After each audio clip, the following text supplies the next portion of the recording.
छत्तीसगढ़ के जगदलपुर के वन मंडलाधिकारी कार्यालय में आज दोपहर अफरा तफरी का माहौल मच गया।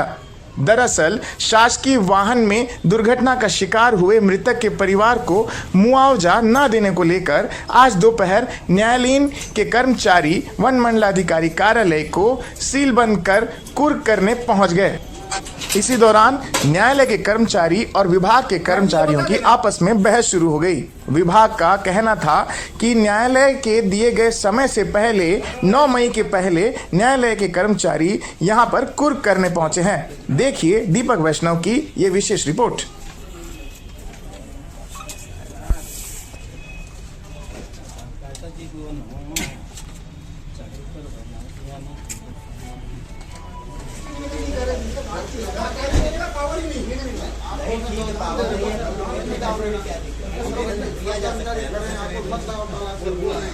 आप इसीलिए बोल रहे हैं 9 तारीख तक का टाइम है, 2 दिन का टाइम और दे दीजिए। 2 दिन के बाद जो कार्रवाई अभी हो रही है 2 दिन बाद कर लेना। आप 9 दिन 8 के कर लेना कार्रवाई, जो भी तो लोगों को रिपोर्ट नहीं है साहब। अरे तो 8 तक 9 तक देना, 8 तारीख को रिपोर्ट कर लेना। तो 2 दिन का समय अभी है, 2 दिन में हो सकता है। अरे साहब 1 साल में नहीं किए तो 1 घंटे में हो जाता है। लेकर लेके टाइम में काम 1 घंटे में हो सकता है, वो 1 साल में नहीं होता। 1 साल में 1 घंटे में हो जाता है। चलो चौकीदार को देख रहे हैं, सरकार ने ताला लगाता है। ये बताओ बजट ताला 1 2 3 ये गेट तो लग गया, सब हो गया ना। एक गेट बगा ये गेट हो गया, उसी लोग तो कोई नहीं बंद होगा। 2 मंगा। अरे ये नहीं बोले से जो पावर मैं नितिन जैन अधिवक्ता जगदलपुर। सर पूरा मामला क्या है बताएंगे? मामला यह है कि फॉरेस्ट की गाड़ी से एक एक्सीडेंट हुआ था जिसमें कमल कश्यप नाम निवासी ग्राम सोनारपाल थाना भानपुरी की वाहन दुर्घटना में मृत्यु हो गई थी। उस दुर्घटना के बाद मृतक परिवार ने क्लेम फाइल किया था मोटर एक्सीडेंट क्लेम का। उस क्लेम में जगदलपुर तृतीय अपर दावाधिकारी जगदलपुर न्यायालय ने अवार्ड कर दिया था और लगभग 1 साल पहले 1,84,00,000 रुपए का ऑर्डर किया था फॉरेस्ट विभाग को कि वो पैसा देने के लिए, और साथ में 9% मासिक ब्याज का भी ऑर्डर किया था। विगत 1 साल से छत्तीसगढ़ शासन द्वारा कलेक्टर जगदलपुर और डीएफओ कार्यालय से ये राशि की मांग की जा रही थी और न्यायालय से लगातार नोटिस आ रहा था। उसके बाद भी ये पैसा जमा नहीं कर रहे थे, मृतक परिवार के मुआवजा का पैसा।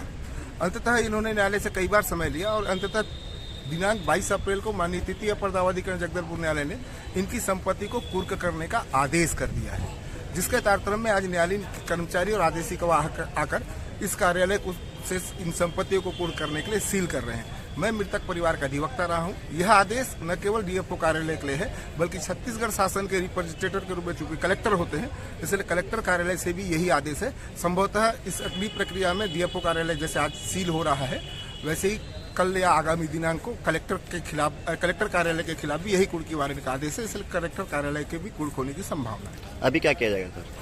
अभी इन संपत्तियों को न्यायालयीन आदेश से कुर्क किया जा रहा है ताकि मृतक परिवार को इन संपत्तियों को बेचकर उनकी राशि दिलाई जा सके। लगभग ब्याज सहित यह 2.25 करोड़ रुपए की राशि हो रही है। अगर कुर्ती इनको बेचने से भी नहीं होती तो आगे क्या किया जाएगा? अगर कुर्की इनको बेचने से भी नहीं होती है तो छत्तीसगढ़ शासन के अन्य संपत्तियों को बेचकर न्यायालय मृतक परिवार को मुआवजा की राशि दिलाएगी, जैसा कानून में प्रावधान है।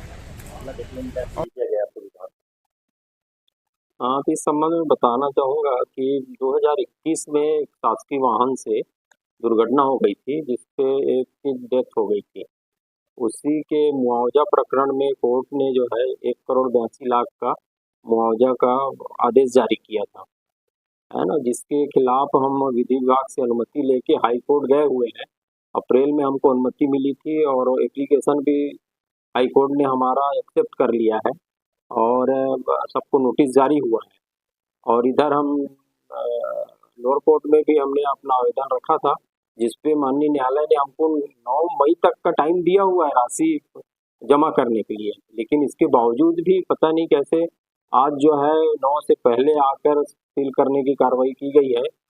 इस संबंध में हम वकील से जो चर्चा करके आगे की कार्रवाई करेंगे और माननीय न्यायालय को भी हम इस संबंध में पूरा जो है अवगत करा रहे हैं। प्रकार का होता है। मैं वो बताना चाहूँगा कि हमने अपील के साथ साथ भुगतान के लिए भी बजट का मांग शासन से किया हुआ है, क्योंकि अभी पूरे देश में आचार संहिता लगी हुई है, तो इसमें वित्तीय जो है व्यवस्था संभव नहीं होता है, इसलिए बजट नहीं जारी हो पा रहा है। अगर बजट जैसे ही जारी होता है हम तुरंत भुगतान भी कर देंगे और साथ ही साथ हम अपील की कार्रवाई भी कर रहे हैं।